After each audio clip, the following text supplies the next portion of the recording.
நேரம் குறித்ததுல அரசு செய்த தவறு என்ன? தண்ணி கொடுக்காததுல அரசு செய்த தவறு என்ன? உணவு ஏற்பாடு பண்ணாததுல அரசு செய்த தவறு என்ன?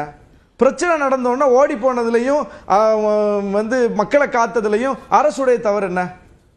அவர் கரூர்ல இருந்து ஓடி சென்னைக்கு வராரு, முதலமைச்சர் சென்னையில இருந்து கரூருக்கு போறாரு. இதுல கரூர்ல இருந்து ஓடி வந்து சென்னைக்கு வந்தது குற்றமா, சென்னையில இருந்து விமானத்தை பிடிச்சு கரூருக்கு போனது குற்றமா? இதுல ரெண்டுல எது குற்றம் சொல்லுங்க? ரெண்டுல எது குற்றம்? ஆம்புலன்ஸை மறிச்சது குற்றமா, அங்க உயிருக்கு போராடுறவங்களை மீட்பதற்கு ஆம்புலன்ஸ் போனது குற்றமா? ரெண்டுல எது குற்றம்? தண்ணீர் பாட்டில் ஏற்பாடு செய்யாதது குற்றமா, தண்ணீர் பாட்டில் கொண்டு போய் ராத்திரி ஆனாலும் கொண்டு கொடுத்தது குற்றமா? ரெண்டுல எது குற்றம்?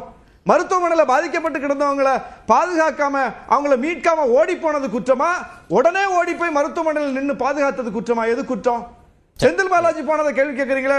அதிமுக விஜயபாஸ்கர் தானே போனாரு, அதையும் யாரும் கேள்வி கேட்க மாட்டீங்க. உடனே எப்படி விஜயபாஸ்கர் வந்தாருன்னு ஏன் கேள்வி கேட்கல? அப்ப அந்த கேள்வியில இருக்கிற உள்நோக்கத்தை பார்க்க வேண்டியிருக்குல்ல. நீங்க ஒவ்வொன்றையும் பாருங்க. வதந்தி பரப்புனது குற்றமா, இப்படிலாம் வதந்தி பரப்பாதீங்க, இதுதான் உண்மைன்னு விளக்கம் சொன்னது குற்றமா? எது குற்றம்? எது குற்றம்? அரசு செய்த குற்றம் என்ன? தயவு செய்து சொல்லுங்க. அது செருப்ப வீசினாங்க. இத்தனை கேமராக்கள் லைவ் போடுறீங்க. அதுவும் எல்லா கட்சிகளை விடவும் ஊடக வெளிச்சத்தில் நீந்தி வரக்கூடியவர் விஜய். அங்க இருக்கக்கூடிய ஒவ்வொரு அசைவும் பதிவாகுது, அவர் வண்டியில பதிவாகுது, அவர் வண்டியிலும் கேமரா இருக்கு, ஊடகத்தினுடைய வெளிச்சத்தில் இருக்கிறாரு. எல்லா கேமராவும் லைவ் போட்டீங்களா? எல்லா டிவியும். செருப்பு வீசினது யாருன்னு ஏங்க இன்னைக்கு வரைக்கும் அதுல கான்ஸ்பிரன்சி இருக்கு, உள்ள புகுந்துதான் வீசிட்டாங்க அப்படின்னா ஆதாரத்தை கொடுங்க. தன்னை பாதுகாப்பதற்காக விஜய் என்ன பண்ணாரு? தன் தொண்டனையே தூக்கி கீழே வீசினார், உயிரோட வீசினார். சரியா?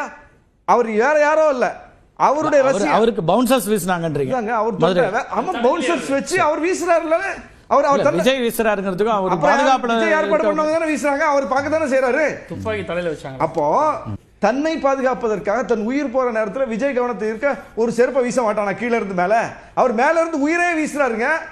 அவரை பாதுகாக்கிறதுக்காக ஒரு உயிர் வீசப்படுகிறது கீழே. அப்போ கீழே இருந்து ஒரு உயிரற்ற பொருளை வீசுறது ஒரு குற்றமா? சரி, அப்படி யார் வீசுனாங்களோ கண்டுபிடிங்க.